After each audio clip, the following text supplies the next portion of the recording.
Programme में आपको खुशामदीद कहते हैं। मैं असदुल्ला खान हूँ। ओवरसीज़ पाकिस्तानियों के बहुत से मसाइल हम आपके साथ शेयर करते रहते हैं। कभी कभार ये भी बताते हैं कि ये मसाइल हल नहीं हो पा रहे, फिर मसाइल हल नहीं होते तो उस पर दोबारा बात भी करते हैं। लेकिन कभी कभार हम आपको अच्छी खबरें भी देते हैं कि जो मसाइल जिन पर हम बात कर चुके हैं वो मसाइल जब हल हो जाते हैं तो इससे न सिर्फ हमारा एक हौसला बुलंद होता है बल्कि जो ओवरसीज़ पाकिस्तानी हैं उनमें भी खुशी की लहर दौड़ जाती है। आज जो स्टोरी हम आपके साथ शेयर कर रहे हैं वो भी ओवरसीज़ पाकिस्तानियों के लिए और वो लोग जो पाकिस्तान से बरतानिया सफ़र करना चाहते हैं उनके लिए एक बड़ी अच्छी खुशी की बात है। ख़बर यह है कि लंदन से इस्लामाबाद जाने वाले के हवाले से बरतानवी हुकूमत ने PIA को बराह रास्त चार्टर परवाज़ें चलाने की इजाज़त दे दी है। अब इसके लिए PIA जो है वो 10 जुलाई से अपना ऑपरेशन शुरू कर रहा है। अब कौमी कैरियर जो है इसने लंदन जाने वाली 2 तरफ़ा चार्टर परवाज़ों की तादाद में इजाफा कर दिया है और जाहिर है इससे दोनों तरफ के जो पाकिस्तानी हैं वो बहुत खुश दिखाई देते हैं। अब एक अरसे के बाद अगर ये दोबारा सर्विस शुरू हो रही है तो इसमें क्या सहूलतें होंगी और इसको कैसे मैनेज किया जा रहा है, परवाज़ों की तादाद में कितना इजाफा हुआ है, ये सारी चीज़ें आज के प्रोग्राम में हम अपने मेहमानों के सामने रखेंगे। मेरे साथ तैमूर मलिक साहब मौजूद हैं, conductor PIA UK। Taimur Malik साहब बहुत शुक्रिया, खुशामदीद कहते हैं आपको। गुलाम हुसैन अमान साहब हमारे साथ मौजूद हैं, ब्यूरो चीफ हैं UK के। गुलाम हुसैन अमान साहब बहुत शुक्रिया। कुछ अर्सा पहले गुलाम हुसैन साहब हम इस पर काफ़ी एक तशवीश की लहर पाई जाती थी और इस पर बार बार बात कर रहे थे कि पाकिस्तान को रेड लिस्ट में डाला है। ज़ाहिर है उसकी वजह से मुसाफिरों को बहुत ज़्यादा मसला था जो यहाँ से वहाँ जा रहे थे, एक क्वारंटीन पीरियड भी उनको गुजारना पड़ रहा था। अब इसी में से ये जो खबर आई है ये बड़ी खुशाइंद मालूम होती है कि जो बराह रास्त चार्टर परवाज़ें चलाने की PIA को इजाज़त मिल गई है। अब इससे क्या फ़र्क पड़ेगा, ये कितनी बड़ी खबर है और ये कैसे मैनेज होगा सब? बहुत शुक्रिया आपका असद। बिल्कुल बहुत बड़ी खबर इसलिए है कि हम जब बैरून मुल्क से जब अपने PIA के अंदर बैठते हैं तो हमें ये एहसास होना शुरू हो जाता है कि हम पाकिस्तान के अंदर दाखिल हो गए हैं। हमें ऐसे लगता है कि हमें एक अपनी मिट्टी की खुशबू आ रही है हमारी एयरलाइन से। हालांकि बाज़ का टिकट जो है वो महंगी भी लेनी पड़ती है और उसके अलावा छोटे छोटे समटाइम मसाइल भी होते हैं, लेकिन उसके बावजूद जो यहाँ पर हमारे पाकिस्तानी हैं वो PIA पर सफ़र करने को इसलिए भी तरजीह देते हैं कि ये हमारी अपनी एयरलाइन है, हमें हमारे मुल्क को पैसा जा रहा है, हमारी एयरलाइन को पैसा जा रहा है। तो जब ये अनफॉर्चुनेट जो कोई इंसिडेंट हुआ था उसकी वजह से जब ये इसकी यूरोप से और UK से परवाज़ें बंद हुई तो यकीन करें कि पाकिस्तानी काफ़ी डिसअपॉइंट थे और बहुत ज़्यादा जो है वो इसके ऊपर जो है वो मायूसी का इज़हार कर रहे थे कि ऐसे नहीं होना चाहिए, क्योंकि उस वक्त तो ये बिल्कुल जो स्टेट जाती थी डायरेक्ट पाकिस्तान लंदन से वो यही फ्लाइट थी। उसके बाद ब्रिटिश एयरवेज शुरू हुई, लेकिन फिर भी लोग जो है वो PIA को प्रेफर करते थे। लेकिन अब चूंकि एक हार्ड वक्त चल रहा है कोविड की वजह से, तो लोगों को जो है वो दूसरे ममालिक से होकर जाना पड़ता है। कोई टर्की से जा रहे हैं, कोई वाया दुबई जा रहे हैं, कोई वाया जो है वो बहरीन या दूसरे जा रहे हैं। लेकिन इस दौरान जो है वो दोबारा PIA का लंदन से शुरू होना मैं समझता हूँ कि एक बड़ी अच्छी खबर है और खुशाइंद खबर है। इस हवाले से जो सहूलतें PIA ने जो है वो अनाउंस की हैं वो मैं देख रहा था जब ये तैमूर साहब ने जो है ये और PIA ने जब ये इसको सर्कुलेट किया, जब ये मीडिया को ये प्रेस रिलीज भेजी कि हम 10 जुलाई से दोबारा शुरू कर रहे हैं, तो इसके अंदर काफ़ी सारी एडिशन की गई हैं ताकि जो लोग हैं वो मुस्तफीद हो सके नई सहूलतों के साथ, जो बेहतर सहूलतें हैं। तो मेरा ख्याल है कि ओवर टू तैमूर मलिक वो इस सिलसिले में बेहतर बता सकते हैं कि PIA अब क्या नया करने जा रहा है कि लोग PIA पे सफ़र करें। बिल्कुल सही है। तैमूर मलिक साहब से पूछ लेते हैं। तैमूर मलिक साहब, क्या तैयारियाँ इसके लिए हो रही हैं और क्या नया करने जा रहे हैं कि लोगों को सहूलियात मिलें? शुक्रिया असद। फ़र्स्ट ऑफ़ ऑल तो आपको जैसे मालूम है कि ये कोरोना वायरस की वजह से पिछले 1-1.5 साल से जो दुनिया का हाल हुआ और उसके बाद जो एयरलाइन इंडस्ट्री का हाल हुआ, जिसकी वजह से बहुत सारी मुल्कों ने ट्रैवल रिस्ट्रिक्शंस लगा दी और PIA को भी इस मद में बहुत सारी ट्रैवल रिस्ट्रिक्शंस का सामना करना पड़ा, जिसकी वजह से हमारी जो फ़्लाइट ऑपरेशन है वो पूरी दुनिया में बड़ी बुरी तरह मुतासिर हुआ। और उसी के साथ साथ UK में भी हमारी जो परवाज़ों का स्केड्यूल है वो दरम भरम हो गया। एक तो हमारे ऊपर कोरोना का इश्यूज़ थे, दूसरे हमारे पर एक रिस्ट्रिक्शन लगी हुई थी जिसकी वजह से हम ऑपरेट नहीं कर पा रहे थे। फिर हमने मैनचेस्टर से अपना एक पार्शल ऑपरेशन स्टार्ट किया लास्ट अगस्त में और हम एक फ़्लाइट के साथ मैनचेस्टर को रिस्टोर कर पाए। अब जुलाई में हालांकि इस वक्त बहुत मुश्किल टाइम है और रेड लिस्ट में जैसे कि आप सबको मालूम है कि बरतानवी गवर्नमेंट ने PIA को रेड लिस्ट में डाला हुआ है, PIA को नहीं सॉरी पाकिस्तान को। तो हम लोग जो है कोशिश कर रहे हैं कि PIA को रीइंस्टेट करें, और PIA की हमने डायरेक्ट फ़्लाइट लगाई हैं, और हम कोशिश कर रहे हैं कि पैसेंजर्स को, हालांकि रेड लिस्ट है लेकिन पैसेंजर्स आर स्टिल ट्रैवलिंग, और उनको एक डायरेक्ट फ़्लाइट की सहूलत प्रोवाइड की जाए। और इसमें जो हमारी जो प्रोडक्ट है वो अल्हम्दुलिल्लाह बहुत अच्छी है। चार्टर जो तैयारा है वो बहुत ही शानदार है, नया है, और इसमें जो सहूलतें हैं इन फ्लाइट एंटरटेनमेंट की, जो सीटिंग कैपेसिटी है, जो सीट पिचेस हैं आपकी, उसमें जो बिज़नेस क्लास है, एग्जेक्टिव इकॉनमी, उसमें आपका फ्लैट बेड हो सकता है। तो बहुत सारा बहुत ही अच्छा एयरक्राफ्ट और बहुत अच्छी जो है उसकी सर्विस उसमें हम लोग प्रोवाइड कर रहे हैं। हमने जुलाई में 10 जुलाई से लंदन से इस्लामाबाद डायरेक्ट फ़्लाइट्स शुरू करने का इरादा किया है, और इस पर हमने मुतअद्दिद फ़्लाइटें लगाई हैं जुलाई के महीने में, क्योंकि बच्चों को स्कूलों में छुट्टियां होती हैं, तो बहुत सारी पाकिस्तानी फैमिलीज़ अपने रिश्तेदारों को, अपनी फैमिलीज़ को पाकिस्तान मिलने जाती हैं। तो हालांकि कोविड की वजह से रिस्ट्रिक्शंस हैं, बट वी स्टिल फील कि पाकिस्तानी कम्युनिटी को एक डायरेक्ट फ़्लाइट्स की अशद ज़रूरत है। इसके साथ साथ एमरजेंसीज़ हो जाती हैं बहुत सारी, और बहुत सारी लोगों के जो करीबी रिश्तेदार हैं उसमें फौतगियाँ हो जाती हैं, तो उनको भी इमीडिएटली जो जाना पड़ता है इमरजेंसी के तौर पे, तो उसके लिए भी PIA is most suitable, because PIA is the fastest carrier, जो कि डायरेक्ट फ़्लाइट होती है हमारी लंदन हीथ्रो से इंशाल्लाह, और वो इस्लामाबाद वो पहुंचेगी। और टाइमिंग हमारे अल्हम्दुलिल्लाह बहुत अच्छे हैं। सुबह अर्ली मॉर्निंग हम इस्लामाबाद में अराइव करेंगे, जिसके बाद कहीं से भी इस्लामाबाद के गिरदोनवा में किसी भी मुसाफिर को किसी भी छोटे शहर में या कस्बे में भी जाना हो तो वो बाय रोड उस पर सफ़र कर सकता है। जी, तो तैमूर मलिक साहब ये बताइए कि इन फ्लाइट्स पर टिकट प्राइस क्या होगी? क्या जैसे पहले कुछ रियायत दी गई थी, वो प्लान है आपका करने का, लेकिन चूंकि जैसा कि आप देख रहे हैं कि काफ़ी अरसे के बाद, एक ये भी हो सकता है ना कि काफ़ी अरसे के बाद ये रिज्यूम हुआ है, तो अब उसकी डेफिशिएंसी को पूरा करने के लिए टिकटों को महंगा रखा जाए, तो क्या प्लान क्या है? नहीं, एक्चुअली ऑन द कॉन्ट्ररी जो टिकट्स की प्राइस है वो बहुत रीजनेबल है। अगर हम अपनी दीगर एयरलाइनों को देखें, जिसमें ब्रिटिश एयरवेज भी है, वर्जिन अटलांटिक भी है, उनकी प्राइसेस PIA से 30 to 40% ज़्यादा हैं, जबकि PIA ने अपनी इंट्रोडक्टरी प्राइस है वो बहुत ही रीज़नेबल रखी है, ताकि हम अपने जो पाकिस्तानी कम्युनिटी है, अपने लोग हैं, उनको वापस PIA के ऊपर ला सकें, और सर्विस है वो हमारी दीगर एयरलाइंस के मद्दे मुकाबिल है बिल्कुल।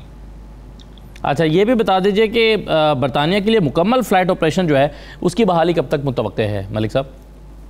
हमारी जो हेड ऑफिस की टीम है, जो हमारा सेफ्टी डिपार्टमेंट है, उसने UK सिविल एविएशन के साथ ये मैटर टेकअप किया हुआ है। So we are very hopeful कि इंशाल्लाह जल्द ही ये खुशखबरी भी हम आपको देंगे। बिल्कुल सही है। तो इस सिलसिले में क्या बरतानवी हुकूमत के साथ कोई सरकारी सतह पर बातचीत हो रही है? जी बिल्कुल, UK सिविल एविएशन के साथ हमने डायरेक्टली इंगेज किया है, क्योंकि ब्रेग्जिट के बाद से UK सिविल एविएशन अब इंडिपेंडेंट डिसीजन ले सकता है। तो UK सिविल एविएशन के साथ हमारी टॉप मैनेजमेंट इंगेज्ड है, और वो उनके साथ डिस्कशंस कर रही है, ताकि UK की जो परमिशन है वो एटलीस्ट हमें ऑपरेट करने की अपनी एयरक्राफ्ट पर मिल पाए। अच्छा, ये बताइए तैमूर मलिक साहब कि क्या कोई ख़ास शराइत रखी गई थी आपके लिए कि आप इन शराइत को पर पूरा उतरेंगे तो आपको चार्टर फ़्लाइट्स की इजाज़त दी जाएगी, और आप उन शराइत पर पूरा उतरे हैं तो आपको इजाज़त मिली है, या ये गैर मशरूत इजाज़त है? नहीं, चार्टर ऑपरेशन हमें चलाने की इजाज़त थी। हमें सिर्फ अपना एयरक्राफ्ट हम जो है वो नहीं ला पा रहे, बट हम किसी थर्ड पार्टी कैरियर के थ्रू कॉन्ट्रैक्ट करके हमने चार्टर ऑपरेशन के थ्रू अपना ऑपरेशन बहाल किया है। अच्छा जी, बिल्कुल सही है। राइट, अब ये बताइए गुलाम हुसैन साहब कि रेड लिस्ट पर वाला जो मामला है वो तो अभी तक है। अब जाहिर है जब तक वो रेस्ट्रिक्शंस जो हैं वो ख़त्म नहीं होती, एक फ़ाइनेंशियल बर्डन जो है वो एयरलाइन के ऊपर आता है। जब तक जाहिर है लोग ट्रैवल जो है वो नहीं कर रहे होंगे, कम लोग ट्रैवल कर रहे होंगे, तो आप पाकिस्तान को रेड लिस्ट से निकलता हुआ कब देख रहे हैं? ये कब होने जा रहा है? देखिए असद, ये तो फैसला ज़ाहिर ब्रिटिश गवर्नमेंट ने लेना है कुछ दिनों में, और कुछ लोग स्पेकुलेशन चल रही है, ऐसे कुछ अथेंटिक खबर नहीं है, लेकिन कुछ लोग कह रहे हैं कि जो रिव्यू है वो जुलाई के शुरू में होगा, और उस पर तवक्को ज़ाहिर की जा रही है। या ये भी कहा जा रहा है कि जो एंड ऑफ जून है उसके अंदर भी एक मीटिंग मुतवक्के है जिसके अंदर ये फैसला किया जा सकता है। कुछ कंट्रीज को जो है वो रेड से एम्बर किया जाएगा। तो ये तो कुछ लोग कह रहे हैं कि शायद पाकिस्तान जो है वो उन एम्बर कंट्रीज के अंदर आ जाए, लेकिन अभी चूंकि फैसला नहीं हुआ तो इसलिए कहना कबल वक्त होगा। लेकिन हमारी तरह बहुत सारे जो पाकिस्तान जाने के ख्वाहिशमंद हैं लोग, उन्होंने ये उम्मीदें जरूर लगाई हैं कि अगर पाकिस्तान जो है वो एम्बर लिस्ट में आता है, ये एम्बर लिस्ट क्या है जी? रेड से, तो मेरा ख्याल है बहुत ज्यादा। और शायद एम्बर लिस्ट ये है कि वहाँ जिन कंट्रीज को एम्बर लिस्ट में शामिल किया जाता है, वहां से जो लोग यहाँ आएंगे उन्हें घर के अंदर 10 दिन क्वारंटाइन करना पड़ेगा। और जो रेड लिस्ट के अंदर होते हैं उनको जो है वो होटल के अंदर क्वारंटीना करना पड़ता है। और जो ग्रीन में होते हैं उनको जो है वो कुछ नहीं करना पड़ता। तो ये इस तरह 3 जो है वो उन्होंने, तो पाकिस्तान में तो इस वक्त जो कोविड की सिचुएशन है वो लेस देन 2% केसेस रिपोर्ट हो रहे हैं, पॉजिटिव आ रहे हैं, लेस देन 2%। तो ये बहुत एक हौसला अफजा फिगर है और ये उन कई ममालिक से बेहतर है जो ग्रीन लिस्ट में होंगे। बिल्कुल हौसला अफजा खबर है। और बिल्कुल तवक्को की जा रही है कि कुछ और भी कंट्रीज हैं जिनका नाम लिया जा रहा है कि जिनके केसेस बहुत कम है, कि जब ये दोबारा रिव्यू होगा तो उसके अंदर हो सकता है कि कुछ जो है कंट्रीज जो हैं वो रेड से एम्बर में चले जाएं। तो ये तवक्को ज़ाहिर की जा रही है। और हो सकता है कि वैसे ये जो PAE ने सर्वे शुरू की है, इनको कोई शायद ये हिंट भी मिला हो कि पाकिस्तान रेड लिस्ट से निकल रहा है, इसलिए इन्होंने 10 जुलाई से जो है वो शुरू करने का फैसला किया है। जी बिल्कुल सही है। अच्छा तैमूर मलिक साहब, अभी आपने कंपैरिजन किया कि जो हमारी जो टिकट्स की प्राइस है वो कंपैरेटिवली 30-40% तक कम होगी। मैं आपसे जानना ये चाह रहा हूँ कि हमारा जो सर्विसेज का मयार है उसका कंपैरिजन आप किस तरह से करेंगे, हमारे एयरक्राफ्ट का कंपैरिजन जो है वो किस तरह से करेंगे, जो बाकी फ़्लाइट्स हैं जो पाकिस्तान आती हैं या जिनका भी हमारे पैसेंजर जो हैं वो इंतखाब करते हैं, तो आप सर्विसेज के मयार का और एयरक्राफ्ट का जो कंपैरिजन है वो किस तरह से करते हैं? देखिए, ये चार्टर जो हमने एयरक्राफ्ट लिया है ये बहुत ही state of the art aircraft है। एयरबस 330 एयरक्राफ्ट है और इसमें जो है किसी भी एयरलाइन के साथ उसको कंपेयर किया जा सकता है। इसमें इन फ्लाइट एंटरटेनमेंट मौजूद है जो कि PIA में बहुत अरसे से नहीं थी, वो इसमें मौजूद है। हमारा जो इसमें खाना है वो हमारा हलाल फूड और जो PIA का एक बहुत ही अच्छा पाकिस्तानी फूड मेन्यू होता है उसके साथ हमारा वो खाना होगा, क्योंकि इसकी बहुत कंप्लेंट दूसरी एयरलाइंस पर भी पैसेंजर्स हमें बताते हैं कि उनको पाकिस्तानी टेस्ट वाला खाना नहीं मिलता। तो वो भी PIA की इस फ़्लाइट पर हमें इंशाल्लाह मिलेगा। एग्जेक्टिव इकॉनमी में हमारा जो सीटिंग अरेंजमेंट है उसमें फ्लैट बेड किया जा सकता है। सो ये बहुत ही अच्छा फ्रेश एयरक्राफ्ट है और नया एयरक्राफ्ट है, तो जिस पे जो भी ट्रैवल करेंगे इंशाल्लाह उसका फीडबैक हमें जितना भी अभी तक रिसीव हुआ है वो बहुत ही पॉजिटिव है। बहुत शुक्रिया तैमूर मलिक साहब, बहुत शुक्रिया। हमारे शे और बल्कि हम दुआगो हैं कि ये बहुत ही अच्छा तजर्बा रहे और जो नेशनल कैरियर पर सफ़र करने का जो ख्वाब पाकिस्तानी देखते हैं वो बहुत भरपूर तरीके से इस सर्विस को कामयाब बनाएं। बहुत शुक्रिया तैमूर मलिक साहब। गुलाम हुसैन रहमान साहब आप हमारे साथ मौजूद रहिए, एक छोटा सा ब्रेक ले रहे हैं, ब्रेक के बाद वापस आते हैं तो हम बात करेंगे मनशियात के आलमी दिन के हवाले से चैलेंजेस क्या हैं और इस मसले को से निपटने के लिए इक़दाम क्या उठाए जा रहे हैं। एक ब्रेक लेते हैं, ब्रेक के बाद वापस आते हैं।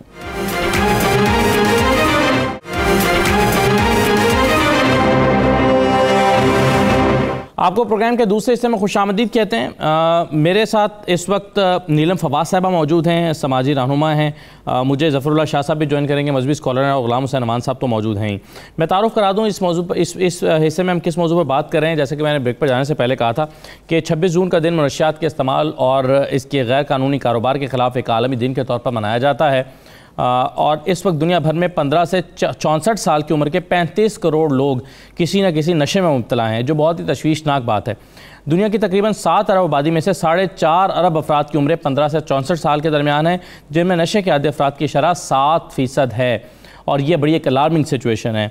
अब ये जो मनशियात का ज़हर है ये किस तरह से बरतानवी मुआशरे को दीमक की तरह चाट रहा है और कितने ख़ानदान इससे मुतासर हो चुके हैं, और ख़ास तौर पर जो बच्चों के अंदर ये रुझान पाया जा रहा है उससे सोसाइटी को किस किस्म के ख़दशात लायक हैं। क्योंकि सिर्फ नशा जो है वो अपने अंदर एक इंडिविजुअल क्राइम नहीं है, बल्कि नशे के बाद कुछ और क्राइम भी इसे जन्म लेते हैं, जिसमें नाइफ क्राइम जो है इसके साथ एक ख़ास ताल्लुक़ देखा गया है।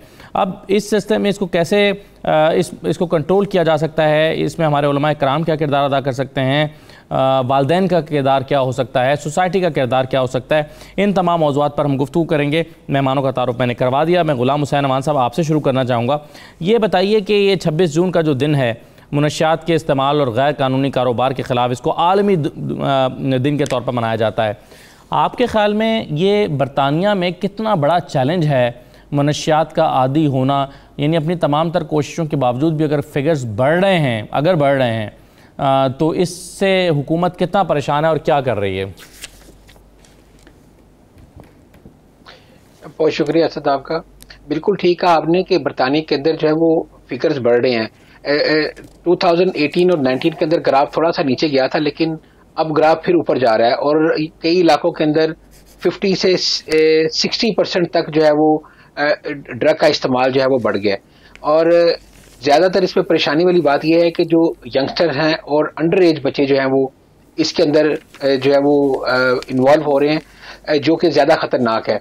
और एक सर्वे के मुताबिक ये पता किया गया कि जब इस तरह की जो नाइफ क्राइम लंदन के अंदर बढ़ रहे हैं, पूरे बरतानिया में भी, और लेकिन लंदन में बिलखसूस बहुत बड़ी तादाद के नाइफ क्राइम, और बहुत लोग जो है वो बच्चे एक दूसरे को कत्ल कर देते हैं इसी ड्रग की वजह से।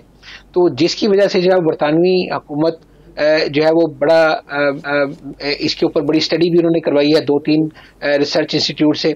इसके अलावा अब जो है वो पुलिसिंग जो है वो बढ़ाई जा रही है। पहले कम्युनिटी पुलिस जो है वो काफ़ी बड़ी तादाद में डिप्लॉय की गई मुख्तलिफ इलाकों के अंदर, फिर सीक्रेट पुलिस जो है वो डिप्लॉय की गई ताकि जो है वो ऐसे बच्चों पर नज़र रखी जा सके जो स्कूल के बाद जो है वो घरों में जाने की बजाय जो इस तरह के गिरोह का शिकार हो जाते हैं, उनके हाथों लग जाते हैं। और मैं आपको बड़े अफसोस के साथ ये भी बता दूं कि जो एशियन कम्युनिटी वाले इलाके हैं लंदन में और बरतानिया के दूसरे इलाकों में, वहाँ भी ये क्राइम जो है वो बढ़ रहा है। और उसकी एक वजह ये भी करार दी जा रही है कि जो ये ड्रग डीलर्स हैं, जो इस तरह के लोग हैं जो इस धंधे में मुलव्वस हैं, वो बच्चों को इस्तेमाल करते हैं इसकी ट्रांसपोर्टेशन में, और ताकि जो है वो पुलिस की जरा वो नज़रों से बच्चे पहले ओझल होते हैं, उनको पता नहीं होता कि बच्चे भी इस तरह कर सकते हैं, तो वो बच्चे भी इसके इस्तेमाल में आ जाते हैं। और जब बच्चों को ये ड्रग नहीं मिलती, आपस में वो ड्रग के ऊपर लड़ाई होती है, तो फिर जो है वो स्टैबिंग होती है।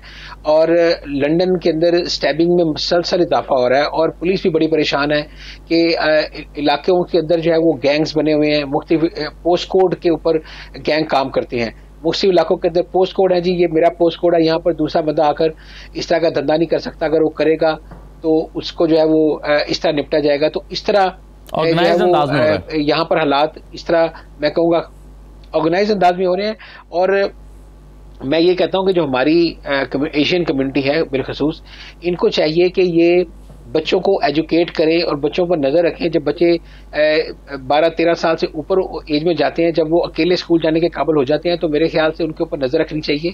और स्कूल आते और जाते बहुत सारे बच्चे बंकिंग करते हैं और कोई ना कोई बहाना करके जो है वो बाहर इस तरह की सरगर्मियों में मुलविस होते हैं। और वालिदैन, कई जो पेरेंट्स हस्बैंड वाइफ दोनों काम कर रहे होते हैं, तो वो बच्चों पर शायद वो नजर नहीं रख पाते, उनको वो टाइम नहीं दे पाते, जिसकी वजह से बच्चे जो है बेरावरी का शिकार हो रहे हैं। और मेरा ख्याल है उलमा कराम को भी इसमें किरदार अदा करना चाहिए। जब बच्चे उनके पास मजहबी तलीम के लिए आते हैं, तो उनको उस वक्त भी जो है वो गाइड करना चाहिए, उन्हें उस वक्त भी जो है वो इसके जो नुकसानात हैं उनसे बताना चाहिए, ताकि ये शरह जो है ये ना बढ़े। क्योंकि इससे वो जैसे आपने पहले कहा कि एक तो ड्रग लेना ज़ाहिर इटसेल्फ बहुत बड़ा मैं कहूँगा जुर्म है, और दूसरा उसके जो लिंक दूसरे क्राइम हैं वो बहुत ज़्यादा बढ़ जाती हैं उसके बाद।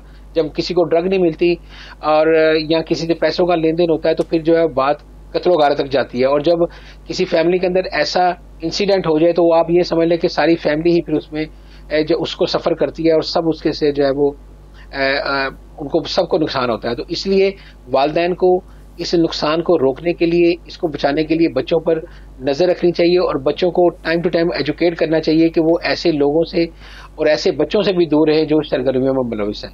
जी बिल्कुल सही है। नीलम फवाद साहबा, ये जो फील्ड है ये तो एक दलदल की तरह है। अब अगर एक बच्चा टीनेजर नासमझी में किसी गिरोह के हाथ लग गया है और वो इसमें मुलव्वस हो गया है, तो जैसे जैसे वक्त गुजरता जाएगा वो इसमें धंसता चला जाएगा और उसका बाहर निकलना मुश्किल होता चला जाता है। तो बच्चों को, और फिर जाहिर है बच्चों के ऊपर अगर वो उसको किसी तरह से रिहैब सेंटर में जाकर या किसी भी तरीके से उसको लाने की कोशिश की जाए वापस सोसाइटी में, तो उसकी नफ्सियात पर एक बड़े अजीब व गरीब किस्म के जो असरात हैं वो मुरतब हो चुके होते हैं। तो आप क्या समझती हैं कि बतौर माहिर नफ्सियात कि इस इशू को कैसे टैकल किया जा सकता है? जी, पहले तो अस्सलाम वालेकुम और बहुत शुक्रिया आपने मुझे मौका दिया कि मैं इस जो इतनी ये तकलीफ का टॉपिक जो हम इस वक्त बात कर रहे हैं, जो पूरी दुनिया में एक अजदहे की तरह फैला हुआ है इस वक्त, मंशियात, और जिसके लिए आज मेरे पास भी कितने ही पेरेंट्स आते हैं या मैं ख़ुद लोगों से कांटेक्ट करती हूँ इस चीज़ को। ये देखिए, आपने बड़ी अच्छी बात की। पहली बात तो मैं यहाँ ये बताती चलूँ कि जो हम कहते हैं ना हमें ये करना चाहिए या हमें ये करना चाहिए, हमें ये चाहिए का जो लफ्ज़ है ना, ये चीज़ को हमसे दूर कर देता है। हम ये देख रहे हैं कि हमें ये देखना है कि हम क्या कर रहे हैं, हम क्या कर सकते हैं। ऐसा माहिर नफ्सियात में हमेशा ये कहती हूँ कि सबसे पहले जैसे ही बच्चा यहाँ से अपने घर से निकलता है स्कूल के लिए, तो वो स्कूल की जिम्मेदारी हो जाता है। यहाँ पर भी लंदन जैसे मुल्क में भी स्कूलों पे बहुत सारे जो हमारे स्टेट स्कूल हैं उसमें तवज्जो नहीं दी जाती कि कितने बच्चे स्कूल आ रहे हैं, कितने बच्चे नहीं आ रहे हैं स्कूल, और बच्चे स्कूल से बंक कर लेते हैं। इस वक्त स्कूलों की बड़ी सख्त जिम्मेदारी, क्योंकि 8 घंटे बच्चा स्कूल में गुजारता है। अवेयरनेस देना चीज़ के लिए ये सबसे बड़ी ज़रूरी चीज़ होती है कि अवेयरनेस दें, हम उसके कॉन्सिक्वेंसेस बताएं अपने बच्चों को कि देखो ये चीज़ गलत है और ये चीज़ आप लेते हैं तो इसका कॉन्सिक्वेंसेस ये निकलते हैं। इन दी एंड आपके ये हालात हो जाएंगे, लंग्स ख़त्म हो जाएंगे, आपका लीवर ख़त्म हो जाएगा, साइकोलॉजिकली आप तबाह बर्बाद हो जाएंगे, यानी एक आप जीता जागता लाश बन जाएंगे। वो एक खौफनाक पिक्चर, क्योंकि ये जो वैसे तो एज ए साइकेट्रिस्ट हम हमेशा कहते हैं कि 1 से 7 साल की उम्र होती है जिसमें वो बच्चे की पर्सनालिटी डेवलप हो जाती है, पर मैं ये समझती हूँ कि बच्चे 21-22 साल तक, जब तक वो अपनी ग्रेजुएशन या प्रैक्टिकल लाइफ में नहीं आ जाते, यकीन जानिए कि उन लोगों को हर वक्त समझाने की ज़रूरत है। अच्छा, अब समझाना कैसे है कि हम लोगों ने लेक्चर नहीं देने। आज का बच्चा जो है जैसे ही वो 11 क्रॉस करता है उसको लेक्चर पसंद नहीं, बल्कि मैं समझती हूँ कि अगर किसी लीडर ने कोई एक काफ़िला लेके चलना है या कोई अच्छी बात पे हम लोगों ने परसुएट करना है या हम एक दूसरे को मोटिवेट करना है, तो हमें लीडर नहीं बनना, हमें एक दोस्त बनना है, एक हमें अच्छी मतलब एक बात करने वाला, अवेयरनेस देने वाला, एक आप ये कह लें कि एक शऊरी बेदार करने वाला इंसान बनना है। हमने एक पिक्चर दिखानी है कि भाई ये चीज़ हम काम करते हैं, इसके ये कॉन्सिक्वेंसेस हैं, इसके ये नतीजा निकलता है। स्कूलों में वर्कशॉप ज़्यादा से ज़्यादा होनी चाहिए और हो रही हैं। मैं ख़ुद कंडक्ट कर रही हूँ स्कूलों में जाके, प्राइवेट स्कूलों में तो मैंने बहुत ज़्यादा एक पूरे प्रपोजल्स बनाकर भेजे हुए। उसके अलावा हम लोगों को NGO भी जो है वो वर्कशॉप्स कंडक्ट कर रही हैं। ज़्यादा से ज़्यादा अवेयरनेस, ज़्यादा से ज़्यादा शऊरी बेदारी, ज़्यादा से ज़्यादा आगाही जब तक हम चीज़ों की नहीं देंगे, ख़ास तौर पर मंशियात की, हमारे बच्चे इस लानत में पड़ते चले जाएंगे। आपको मैं एक और बात बताती चलूँ कि इस वक्त बर्मिंघम जेल में सिर्फ 300 बच्चा एथनिक कम्युनिटी का है।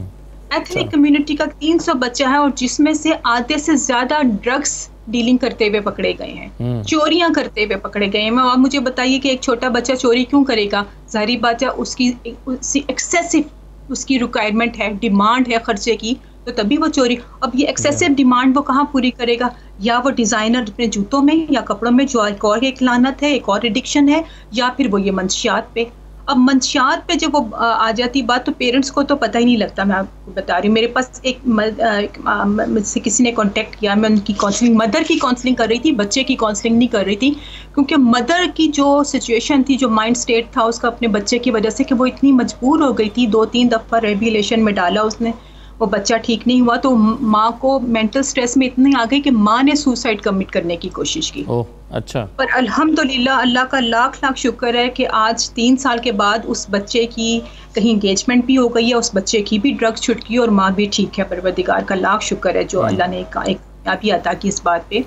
तो माँ को ट्रीटमेंट की जरूरत थी। अच्छा, अब ये बड़ी इंपॉर्टेंट बात की आपने नीलम फवाद साहबा के पेरेंट्स को पता ही नहीं चलता कि बच्चे कब इस लानत का में चले गए हैं, और जब पेरेंट्स के इल्म में आता है तो बहुत देर हो चुकी होती है।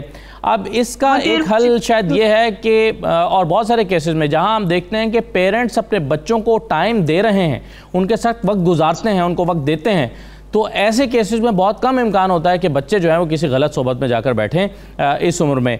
तो पेरेंट्स को क्या करना चाहिए, मैं ज़रा इस पर भी आपसे बात करना चाहूँगा, और फिर ज़फ़रुल्लाह शाह साहब का भी मैं इस पर मौक़िफ़ लेता हूँ। ब्रेक ले लें जी, ब्रेक के बाद वापस आते हैं।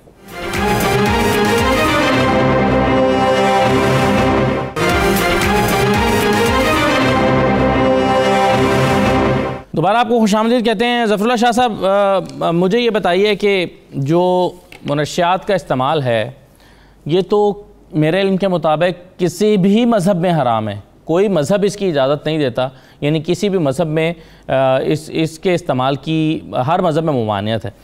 तो अब मेरा सवाल ये है कि मज़हब तो एक सबसे ताकतवर चीज़ होती है, क्या आपके ख़्याल में हमारी जो मज़हबी शख्सियात हैं, जो रहनुमा हैं, वो उनको शायद अपने काम को बेहतर करने की ज़रूरत है, या फिर जो लोग इसका शिकार हो रहे हैं वो अपने अपने मज़हब से दूरी की वजह से इसका शिकार हो रहे हैं? बिस्मिल्लाहिर्रहमानिर्रहीम। बहुत शुक्रिया, बहुत अहम मौजू है। जैसा कि आपने कहा कि कोई भी मज़हब ड्रग की तरगीब और तालीम नहीं देता, इस तरह इस्लाम दीन फितरत है। जो चीज़ इंसान के फ़ायदे के लिए है इस्लाम उसी को रेकमेंड करता है, और जिससे इंसान को नुकसान पहुँचे, इंसान की हलाकत हो, इस्लाम उसकी कतन इजाज़त नहीं देता। जहाँ तक दीगर मज़ाहिब का ताल्लुक है वो आप बेहतर जान, इस वक्त उनके यहाँ उनके जो मराकिज़ हैं उस तरह से आबाद नहीं है जिस तरह से मुसलमानों के आबाद हैं।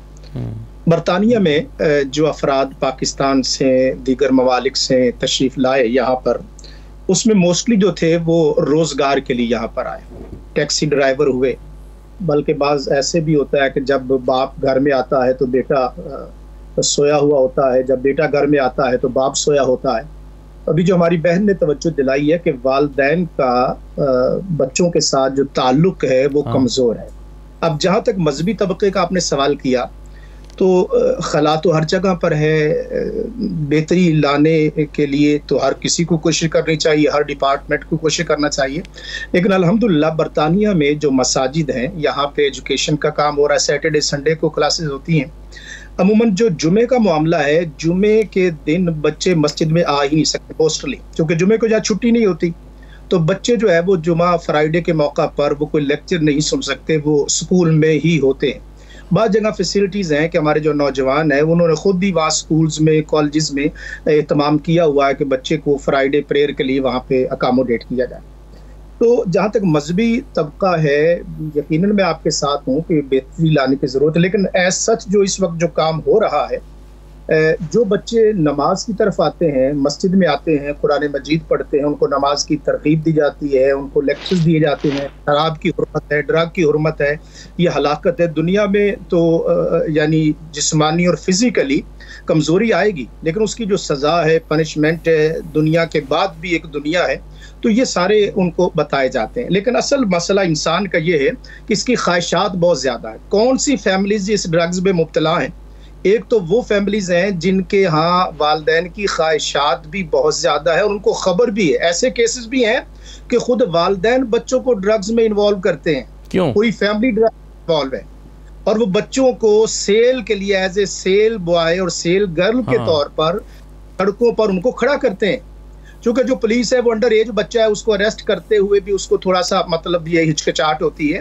तो ये दरअसल इंसान के यहाँ जो हवस है, माल की मोहब्बत है, लग्जरी लाइफ है, और वो उसकी वजह से इंसान जो है वो उस तरफ जा रहा है। अब मज़हब क्या कर रहा है?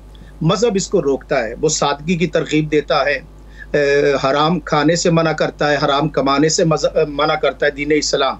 और हमारे आका मौला नबी पाक सल्लल्लाहु अलैहि वसल्लम की हयात तैयबा इस हवाले से कामिल नमूना है पूरी इंसानियत के लिए कि आप चाहते तो जब मदीना में थे तो बहुत आप लाइफ अपनी आला स्टैंडर्ड की यानी दुनियावी एतबार से, लेकिन हजूर अलैहिस्सलातु वस्सलाम ने सादगी को अपनाया। तो वालिदैन को सादगी चाहिए। फिर बच्चे दिन को स्कूल जाते हैं और इवनिंग टाइम यहाँ बरतानिया में मसाजिद में आते हैं। एक एक मस्जिद में 600 बच्चा है, 700 बच्चा है। और मैं ये कभी यकीन से कह सकता हूँ मेरे मोहतरम कि जो बच्चे मसाजिद में आते हैं, आप सर्वे करके देख लीजिएगा, उनका ड्रग से दूर दूर का भी ताल्लुक नहीं होगा। वो नमाज की तरफ आएंगे, बावुजू रहेंगे, कुरान मजीद की तिलावत में होंगे।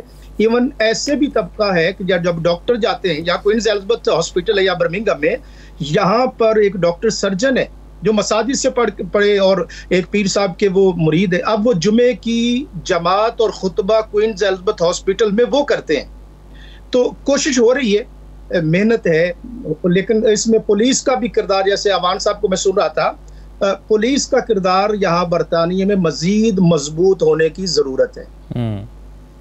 बिल्कुल सही है अवान साहब, ये पुलिस का किरदार मजबूत होने की ज़रूरत है। बिल्कुल ये बात सही है। कुछ थर्ड वर्ल्ड कंट्रीज़ में तो हम देखते हैं कि वहाँ पर पुलिस की मिली भगत से, बाज़ दफ़ा ताउन से, बाज़ दफ़ा रिश्वत के ज़रिए या किसी भी तरह से एक निज़ाम चल रहा होता है, मंथलियाँ चल रही होती हैं, अड्डे चल रहे होते हैं, वो उन पर सरफ़ नज़र किया जाता है, उनको इग्नोर किया जाता है, उनकी तरफ से आंख बंद कर ली जाती है, काम करने दिया जाता है, पता होता है कहाँ पर काम हो रहा है, अड्डे कहाँ पर हैं, लेकिन उस पर कार्रवाई नहीं होती।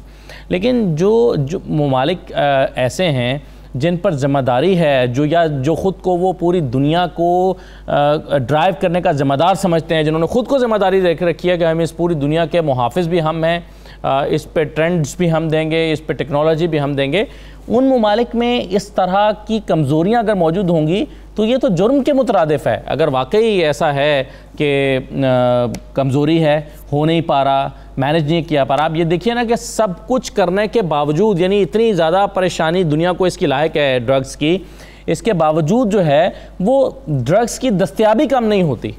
ये कितना बड़ा सवालिया निशान है।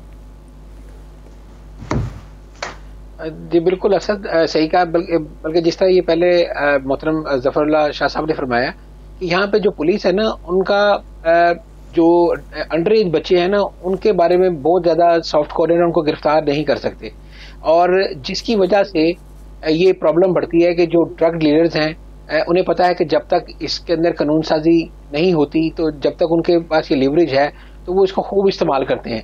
वो ऐसे फ़ोन इस्तेमाल करते हैं जो कि जल्दी डिटेक्ट नहीं होते, जो कि पुराने मॉडल के फ़ोन हैं। उसके अलावा बच्चों को छोटे मोटे पैसों का लालच दे देते हैं, या उनको कोई जो भी बच्चों की ज़रूरत होती है उसको पूरा करके बच्चों को यूज़ करते हैं कि जी आप ये ले जाएं, फ़लाँ गली में फ़लाँ साहब गए, उनको दे दें, ताकि जो एजेंसी के लोग हैं, जो सीक्रेट पुलिस वाले हैं, ताकि उनकी नज़रों से वो ओझल हो सकें। तो इस तरह के काम वो करते हैं। तो पुलिस जो है वो यहाँ पर उनके हाथ जो है, हम यही देखते हैं कि बंधे हुए हैं कि वो कोई इस तरह की कार्रवाई नहीं कर पा रहे। लेकिन उसके अलावा भी ये आपको बताऊं कि इनका जो नेटवर्क है वो मैं कहूँगा कि इतना तेज़ है नेटवर्क इनका ड्रग डीलर्स का, कि ये एक तरीका पुलिस ढूंढती है इनको पकड़ने का, तो उनके पास दूसरे और तरीके होते हैं उसको कम्युनिकेट करने का, उसको इन चीज़ों को जो है वो ट्रांसपोर्ट करने का एक जगह से दूसरी जगह। तो बड़ा एक मुनज़्ज़म नेटवर्क के तहत जो है ये लोग चल रहे हैं। यही वजह है कि पुलिस की इतनी ज़्यादा कोशिशों के बावजूद, इतनी टेक्नोलॉजी होने के बावजूद उस तरीके से इनके ऊपर गिरफ्त नहीं आ रही जिस तरीके से आनी चाहिए। और मेरे ख्याल से अगर इसका जो बेहतर तरीका तो वो यही है कि हमारे ख़ासतौर पर अगर हम एशियन कम्युनिटी की बात करें तो उनको जैसे नीलम साहब ने फरमाया कि जो वालिदैन का और बच्चों का जो आपस में राब्ता है ना, वो मजबूत होना चाहिए। बच्चों के साथ आप ज़्यादा अगर फ्रेंडली होंगे, बच्चों के साथ कम्युनिकेट ज़्यादा करेंगे, टाइम टू टाइम उनके साथ थोड़ा सा सेशन करेंगे, उनको बताते जाएंगे कि ड्रग की वजह से किस कदर नुकसान हो सकता है, कि पूरी की पूरी फैमिली तबाह हो जाती है कि अगर एक बच्चा जो है वो, क्योंकि अभी सर्विस के अंदर बता रहे हैं कि जो टीन एज बच्चे हैं, हर 5 में से 1 बच्चा किसी ना किसी तरीके से ड्रग के अंदर इन्वॉल्व है, और जो अडल्ट हैं उनमें भी 11 अडल्ट में से 1 जो है वो इसके अंदर इन्वॉल्व है। तो ये एक बहुत बड़ी मैं समझता हूँ परसेंटेज है जिसके तहत जो है वो ये, और ये दूसरी बात यह है कि ये बढ़ रही है। कोविड-19 की वजह से लोगों की दूसरी एक्टिविटीज थोड़ा कम थी, अब तो हालात बेहतर हो रहे हैं बरतानिया, अब तो चीज़ें आहिस्ता आहिस्ता खुल रही हैं। लेकिन जब ये हालात थोड़े से ज़रा लॉकडाउन था और सूरत हाल दूसरी थी, तो उसके अंदर परसेंटेज बड़ी थी इसके इस्तेमाल में, तो लोग ज़्यादा फ्रस्ट्रेशन में भी थे। और दूसरी बात यह है कि जैसे पहले भी मैंने कहा कि इसका ड्रग के इस्तेमाल से ना सिर्फ एक अपनी सेहत खराब होती है इंसान की, लेकिन इसके साथ जो दूसरे क्राइम जुड़े हुए हैं उनकी वजह से बहुत नुकसान हो रहा है सोसाइटी को। और कत्लो गारत सबसे टॉप पर है।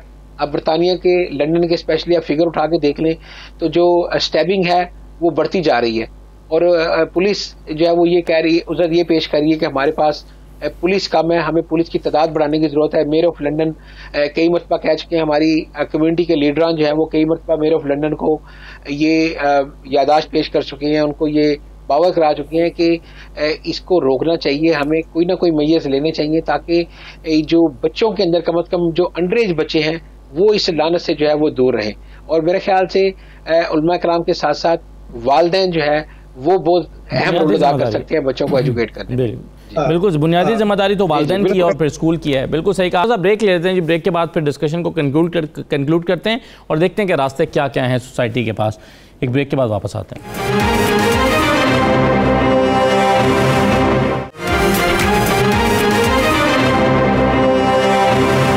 दोबारा आपको खुशामदीद कहते हैं। मनशियात के हवाले से, मनशियात के आलमी दिन के हवाले से हम बात कर रहे हैं। नीलम फवाद साहिबा, जैसा कि पहले भी आपने बात की कि बुनियादी जिम्मेदारी वालिदैन की है, फिर स्कूल की जिम्मेदारी है। वालिदैन अपने बच्चों के साथ, क्या आपने कोई ऐसे केसेस भी देखे हैं? अगर देखे होंगे तो ये बहुत ही शायद रेयर होगा कि वालिदैन अपने बच्चों के साथ वक्त गुजारें, उन्हें टाइम दें, उन्हें उनकी मसरूफियात का पता हो, उनके साथ वो आउटिंग पर जाएँ और फिर भी बच्चे मनशियात का शिकार हो जाएँ। आमतौर पर जो इग्नोर्ड बच्चे होते हैं, वालिदैन की तवज्जो जिनको नहीं होती, या वालिदैन इतना ज़्यादा मसरूफ़ होते हैं अपने कारोबार में, अपने कामों में, वो टाइम नहीं दे पाते, तो उनके बच्चे ज़्यादा इम्कान है कि वो इसका शिकार होते हैं और फिर ऐसे स्कूल की जिम्मेदारी है। तो आप क्या गाइडलाइंस पेरेंट्स को देना चाहेंगी इस मसले से निपटने के लिए? देखिए, आपने इतना एक वास्ट टॉपिक है जिसे हम बड़ी जल्दी कंक्लूड करने की कोशिश कर रहे हैं। जिसना अभी ज़फ़र शाह साहब ने बात की और आपने कहा कि उलमा कराम पे भी आती है जिम्मेदारी, तो मैं वही बात बार बार करती हूँ कि जिम्मेदारी आती है। जिम्मेदारी जितनी हम पर आती है, मुझ पर आती है, आप पर आती है, वान साहब पे आती है, इतनी जिम्मेदारी हमारी गवर्नमेंट और हमारे उलमा कराम पे भी आती है। हम ये नहीं कह सकते कि आपकी जिम्मेदारी ज़्यादा है या हमारी जिम्मेदारी कम है। इस तरह नहीं, हम सबकी इंडिविजुअली हम लोगों ने क्या करना है, पहला कदम घर से उठाएं। जिसका आपने बड़ी अच्छी बात की वाकई में कि जो पेरेंट्स अपने बच्चों पे बहुत तवज्जो देते हैं, बहुत तवज्जो देने से भी आप ये देखिए कब एक टीनेजर बच्चा वो माँ बाप से इतना ज़्यादा अटैच नहीं हो पाता जितना अपनी दोस्तों से अटैच हो पाता। लेकिन माँ बाप हैं, उन लोगों को बार बार कोशिश करनी चाहिए। और सबसे बढ़कर के छोटे मोटी हम लोग एक्टिविटीज़ यहाँ लंदन में तो अल्हम्दुलिल्लाह बहुत करते हैं कि छोटा मोटा डिनर अरेंज कर लिया वीक में एक दफ़ा, फिर हम लोग थोड़ी आउटिंग के लिए चले गए। ये आउटिंग करवाना बच्चों को बहुत ज़रूरी है। यहाँ मैं आपको बात बताती चलूँ कि पेरेंट्स वाकई में दोनों पेरेंट्स यहाँ पे मतलब फादर दोनों जॉब करते हैं, बच्चों को इतनी तवज्जो नहीं दी जाती, लेकिन उसके बावजूद क्वांटिटी से ज़्यादा क्वालिटी के ऊपर तवज्जो देनी चाहिए। बच्चों को ब्लेम ना करें, मेरे हों, आपके हों, नेबर्स के हों, बच्चों को ब्लेम ना करें, उनको शेमिंग मत करें, उनको लेक्चर्स मत दें। ठीक, ये सारी चीज़ें। और फिर उसके बाद वही बात मैं आपको बार बार कहूँगी कि आगाही बड़ी ज़रूरी है, बच्चों को बताना बड़ा ज़रूरी है। इसलिए वर्कशॉप हम लोग जो है अपनी कंडक्ट करते हैं। उसके बाद छोटे छोटे से ड्रामा प्लेस स्कूल के अंदर, एक ऐसा ड्रामा, वैसे तो इतने ज़्यादा यहाँ पर फेस्टिवल्स होते रहते हैं, लेकिन एक छोटे छोटे एपिसोड्स बनाना जो हमारे वक्तों में, मुझे याद है हम उसे टैब्लो बोला करते थे शायद हम जब छोटे थे, उन टैब्लो में जो मैसेज, क्योंकि मैं NLP मास्टर प्रैक्टिशनर हूँ और हम लोग कहते हैं कि डायरेक्ट बात बताने से ज़्यादा इनडायरेक्ट चीज़ ज़्यादा इंड्यूस होती है। डायरेक्ट आप बात कहते हैं वो इंसान जहन नशीन करता है, इंड्यूस करना कि उसकी रगों तक में उतर जाए वो इनडायरेक्ट होती है। तो मैं बहुत इस चीज़ के हक में हूँ कि पेरेंट्स मिलके, स्कूल मिलके खुद से हम लोग आगे बढ़े। मैं अपने बच्चों के स्कूल में, मुझे याद है जब वो 5 और 6 में थे, तो मैं अपने जाके स्कूल में मैंने मैंने इंटरनेट का बेजा इस्तेमाल, इंटरनेट के साइड इफ़ेक्ट्स, मैंने जाके बच्चों के स्कूल में लेक्चर दिया था इस बात पे। और उसकी प्रिंसिपल ने मुझे बुके भेजा थैंक यू के तौर पे, कि पेरेंट्स डे पे मैंने ये, क्योंकि उस वक्त ये नया इंटरनेट वगैरह था, नया तो नहीं था, लेकिन उस वक्त ये सारी चीज़ें अभी हमारे बच्चों में इंडल्ज हो रही थी। तो वो माशाल्लाह मेरे बच्चे अभी 23 साल के हैं, तो उस वक्त ये बच्चों को और उस वक्त भी मेरे अपने पेरेंट कंट्रोल लगाया हुआ था। मेरे बच्चों को रात को 9 बजे के बाद कंप्यूटर के आगे बैठने की इजाज़त नहीं थी, और टीवी पे और कंप्यूटर पे वाईफाई पे पेरेंटल कंट्रोल था जी। पासवर्ड डालते थे तो वो पासवर्ड से चलता था जी। तो ये सारी चीजें हम लोगों को समझना बहुत जरूरी है, बिल्कुल सही, बेहद जरूरी है। और फिर ज़फ़र शाह साहब की बात बहुत ही बेहतरीन कि ये जो उम्मीद है ना अल्लाह से ताल्लुक जी, ये हम लोगों को जो है। बिल्कुल सही है, मज़हब एक बहुत बड़ी ताकत है, बड़ी फोर्स है, अल्लाह से ताल्लुक जो है वो हमें राह रास्त पे रख सकता है। बिल्कुल सही है। आप कैसे, और मुतमईन इंसान कभी बेरा रबी का शिकार नहीं होता। बिल्कुल सही, बिल्कुल सही। ज़फ़रुल्लाह शाह साहब, आप कैसे कंक्लूड करेंगे, क्या क्या एडवाइस करेंगे, आप क्या मसले का हल समझते हैं? जी, एक तो मैं वालिदैन से ये गुजारिश करूंगा कि वो बच्चों को मस्जिद में ज़रूर लेकर आए। ठीक। और बचपन में जो बच्चे मस्जिद में जाते हैं, मैं बाहर किसी सिटी सेंटर पर भी जाता हूँ, तो वो बच्चे जो मस्जिद में आते रहते हैं उनके आंखों में मैंने हया और शर्म देखी है। वो ड्रग के अंदर भी मुब्तला उतने नहीं है जो मसाजिद के अंदर बच्चे आते रहे हैं। तो एक तो नसीहत ये है कि स्कूल भी भेजें, और साथ जो मजहबी तालीम है वो आपको इस ड्रग से और इन चीज़ों से बचाएगी। और अगली बात, अभी मसाजिद में हमारे स्पोर्ट्स क्लब्स भी हैं, मसाजिद के अंदर टीम बाकायदा फुटबॉल की, क्रिकेट की। अब बच्चों को, जो मजहबी तबका है, वो बच्चों को स्पोर्ट्स से मत रोके। ये एक बहुत बड़ा है कि उनके यहाँ एक खुशकी सी आ जाती है कि जी हर वक्त पढ़ना ही पढ़ना है, कोई खेल नहीं है। मेरा अपना बेटा जो है वो प्रोफेशनल फुटबॉलर है, हालांकि मैं एक मजहबी स्कॉलर और आलिम दीन हूं, लेकिन मैंने बच्चे को परमिशन दी। अब जो बच्चे यहाँ स्पोर्ट्स में आएंगे वो ड्रग की तरफ नहीं जाएंगे, ये बात मेरी पल्ले बांध ले, क्योंकि स्पोर्ट्स में उनको फुटबॉल से इतना इश्क हो जाएगा कि दूसरी तरफ उनकी तवज्जो ही नहीं जाएगी। एक बात, और दूसरा, तालीम से इनको मोहब्बत पैदा करें बच्चों के यहाँ। या बच्चे को होगा कि मैंने ग्रेड ज्यादा लेने हैं, मैंने फलां से टॉप करना है, ये जो कंपटीशन का ज़हन बन जाएगा बचपन में। और मैं अब अपने बच्चों को कैम्ब्रिज यूनिवर्सिटी ले जाता हूँ, वहाँ दिखाता हूँ जो भी साइंटिस्ट है वो यहाँ बैठे थे कैम्ब्रिज यूनिवर्सिटी। इवन मैं अल्लामा इकबाल अलैहिर्रहमा जो कैम्ब्रिज यूनिवर्सिटी में जो इस कमरे में रहते रहे, मैं अपने बच्चों को वहाँ लेकर गया हूँ। अल्लामा इकबाल अलैहिर्रहमा का तारुफ बताया कि ताकि बच्चों के अंदर जज्बा पैदा हो कि हमने ड्रग की तरफ नहीं जाना, हमने इन हमारे जो मॉडल्स हैं तारीख के, इनकी तरफ जाना है। तो आप बच्चों को मुस्बत सरगर्मियों में मसरूफ रखें ताकि वो इस तरह की चीज़ों की तरफ ना जाएं। बहुत बिल्कुल सही कहा आपने, बहुत शुक्रिया ज़फ़रुल्लाह शाह साहब, फवाद साहिबा और गुलाम हुसैन नवान साहब हमारे साथ प्रोग्राम में मौजूद थे। इजाज़त दीजिए, अल्लाह हाफ़िज़।